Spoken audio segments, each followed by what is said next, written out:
ہمارا مطالعہ نہیں تو وہ ہماری کمی ہے، اس کا ازالہ کرنا چاہیے۔ تو اس پر میں گفتگو کروں گا، ہو سکتا ہے کوئی مزید نشستیں، کیونکہ یہ بڑے لمبے چوڑے سوالات ہیں، 10 سوالات ہیں۔ میں نے جب ان پہ پڑھنا، کل سے میں نے شروع کیا پڑھا تو میں نے کافی تھا، لیکن کل سے میں نے اس پر ہنس جو لکھے تو میں نے کہا یار یہ تو کئی نشستوں کا ہے موضوع جو انہوں نے ایک نشست میں چاہا کہ حل کرے، تو میں بیان کرتا ہوں، چلا جاتا ہوں، کچھ جتنی میری ہمت ہے میں تھوڑا بہت تو یہاں تھا کیا میں چھوڑ دوں گا، پھر اگلی نشست میں۔ سب سے پہلی بات جو ہمیں ذہن نشین کرنی چاہیے کہ اس دنیا میں یہ جو کہیں آپ کو احترام، امن، تقدس، برکت، خیر، جو لفظ بھی بول رہے نظر آتی ہے، اس کے پیچھے انبیاء کھڑے ہیں۔ اس کائنات میں جتنی بھی کہیں بھی خیر اور بھلائی یا روشنی آپ کو نظر آتی ہے نا، اس کے پیچھے اللہ پاک نے انبیاء کو کھڑا کیا۔ یہ انبیاء علیہ السلام کی ساری محنت ہے، اور قرآن کریم نے اسے ایک جملے میں، ایک جگہ پر، 2 جگہ پر ہے لیکن ایک حوالہ سورۃ الاعراف کا ہے، جس میں قرآن کے لفظ ہیں وَلَا تُفْسِدُوا فِي الْأَرْضِ بَعْدَ إِصْلَاحِهَا، کہ انبیاء کے ذریعے میں نے زمین کو درست کیا ہے، اب تم اس میں فساد برپا نہ کرو۔ بعد اصلاحها، اصلاح کیسے کروائی؟ انبیاء کو بھیجا، انہوں نے محنتیں کی، کوششیں کی، اور اس زمین پر امن کی تمام صورتیں بحال کی۔ اور پھر آپ امت کے جتنے علماء صاحب فہم ہیں ان کی تحریرات پڑھیں، مثلا امام شافعی رحمۃ اللہ علیہ، ان کی کتاب ہے الرسالہ، اس میں یہ چیز موجود ہے، آپ نے بڑا کھل کے اس پہ لکھا، 17 صفحہ ہے اس کا رسالہ کا۔ فرماتے ہیں کہ بلکہ انہوں نے لفظ بولے ہیں کہ ظاہری نہیں بلکہ فرماتے ہیں باطنی بھی، فرماتے ہیں خواہ وہ ظاہری خیر ہے یا باطنی برکت ہے، اس کے پیچھے رسول اللہ ہے، یعنی یہ ہر خیر۔ اچھا، شیخ ابن تیمیہ کی صارم المسلول پڑھ لو، اس میں بھی، شیخ ابن قیم کی زاد المعاد پڑھ لو، اس میں بھی، ان سب لوگوں نے اس بات پہ اتفاق کیا کہ ہر خیر مصطفیٰ کے ہاتھ سے نصیب ہوتی ہے۔ اور میں نے دیکھا کہ جب اقبال کو پڑھو، آپ اقبال بھی کہتے ہیں کہ جہاں بھی تم رنگ و بو دیکھتے ہو پیچھے مصطفیٰ ہے، اقبال کہتا ہے ہر کجا بینی در جہاں رنگ و بو، جہاں بھی تم رنگ و بو دیکھتے ہو، خوشبو مہک دیکھتے ہو، از خاکش بروید آرزو، یہ نبی کی خاک سے پیدا ہوئی ہے۔ تو ہر صاحب فہم بندہ دیکھو کہاں پہنچتا ہے، ہر صاحب فہم، یعنی انبیاء علیہ السلام، شریعت، دین، یہی وہ پہلو ہیں کہ اگر یہ قائم رہیں تو امن دنیا کا قائم ہے، اور اگر یہ قائم نہیں تو پھر کسی کا بھی احترام قائم نہیں رہ سکتا۔ یہ بنیادی چیز ہے، یہ بنیادی تصور ہے۔ اور قرآن کریم کے الفاظ آپ نے دیکھیں ذرا، دونوں مقامات پر وہ ہے وَلَا تُفْسِدُوا فِي الْأَرْضِ بَعْدَ إِصْلَاحِهَا۔ یہ جملہ کتنا خوبصورت ہے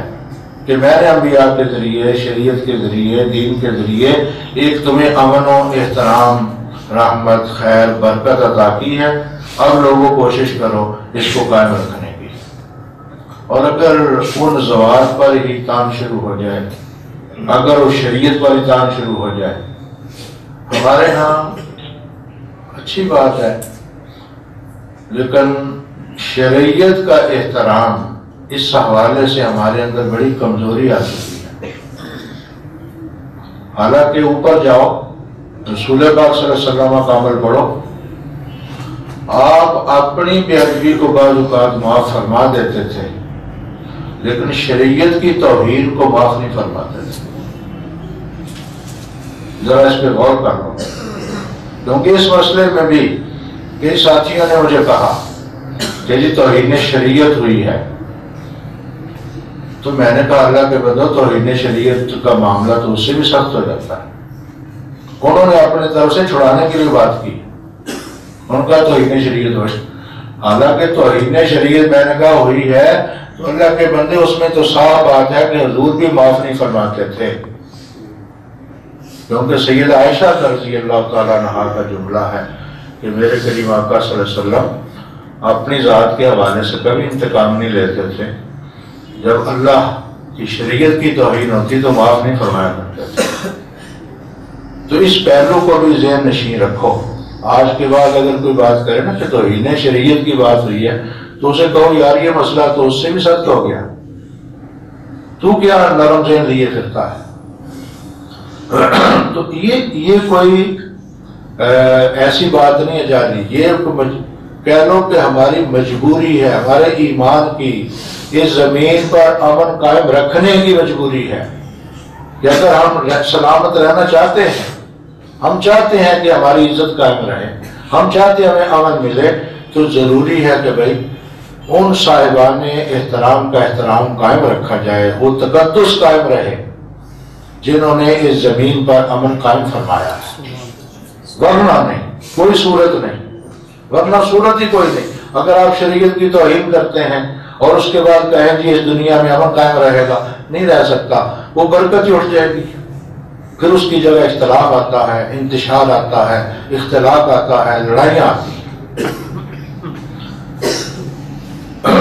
اس بارے میں اگلی بات یہ ہے کہ قرآن و سنت الحمدللہ ہم سب اس پر عقیدہ رکھتے ہیں کہ جو مسئلہ جس پر قرآن و سنت خاموش ہو نا، خاموش ہو، اس پر اجتہاد کی ضرورت پڑتی ہے۔ ہر مسئلے میں اجتہاد کی ضرورت نہیں پڑتی۔ ہم لوگ تو چونکہ جہالت ہم پر مسلط ہے تو ہم تو ہر مسئلے میں کہتے ہیں جہاد۔ عام آدمی نے لفظ میرے خیال پکا لیے ہیں، اب تو ہر آدمی آتا ہے تو کہتا ہے مفتی صاحب اس مسئلے میں اجتہاد نہیں ہو سکتا، اس مسئلے میں اجتہاد نہیں ہو سکتا۔ تو یہ ایک اصول ہے اجتہاد کا، یہ میرے خیال متفق کا اصول ہے، اس میں کسی کو اختلاف بھی نہیں۔ اجتہاد وہاں ہوگا جہاں قرآن و سنت خاموش ہو، یعنی اگر قرآن و سنت نے وہ مسئلہ حل کر دیا ہے تو پھر وہ اجتہاد کی ضرورت ہے۔ حتیٰ کہ حضور سرور عالم صلی اللہ علیہ وسلم، آپ جانتے ہیں کہ آپ قرآن کریم کی تشریح فرماتے ہیں، کیونکہ ایک ضابطہ ہے کہ قرآن کا مطالعہ سنت نبوی کی روشنی میں کیا جائے گا۔ کچھ لوگ ہمیں سمجھاتے ہیں کہ یہ اصول آپ یہ بیان کرتے ہیں کہ پہلے قرآن، پھر سنت، پھر قیاس، پھر اجماع، یہ جو آپ دلائل بیان کرتے ہیں چار، پہلے آپ قرآن لاتے ہیں اور اس کے بعد آپ جناب دوسری چیز سنت لاتے ہیں اور اس کے بعد جناب پھر، تو ہم اس اصول میں بھی یہ ذہن نشین کرانا چاہتے ہیں بات کہ ہم قرآن کا مطالعہ سنت کی روشنی میں ضروری سمجھتے ہیں۔ ہم یہ نہیں سمجھتے کہ قرآن کا مطالعہ جو بھی عربی دان ہے وہ اپنے لغت کو سامنے رکھ کے اس کا مطالعہ کر رہے ہیں۔ عربی لغت ہے نا، اگر آپ اس پر آ جائیں نا کہ عربی لغت کو سامنے رکھ کے جو بھی، تو پھر آپ کو میرا خیال ہے نماز جو ہر وقت آپ الحمدللہ سارے مانتے پڑھتے ہیں، پھر آپ کو ہو سکتا ہے نماز بھی نہ ملے، کیونکہ صلاۃ کا معنی جو صاحب پیشاب کرتے ہیں امام راضی اس پہ برسے بھی ہیں کافی، لیکن حقیقت تو ہے کہ وہ کہتے ہیں کہ دو ٹانگوں کو ہلانا ہے، حرکت دینا ہے۔ تو تو پریڈ کرنے کو ہر کوئی نماز کرا دیتے گا، پھر آپ روتے پھریں، وہ کہے گا جی لغت میں معنی موجود ہے۔ اس کو میں یوں سمجھا سکتا ہوں کہ لوگوں، شریعت کی اصطلاحات ہیں، اپنی زبان ہے،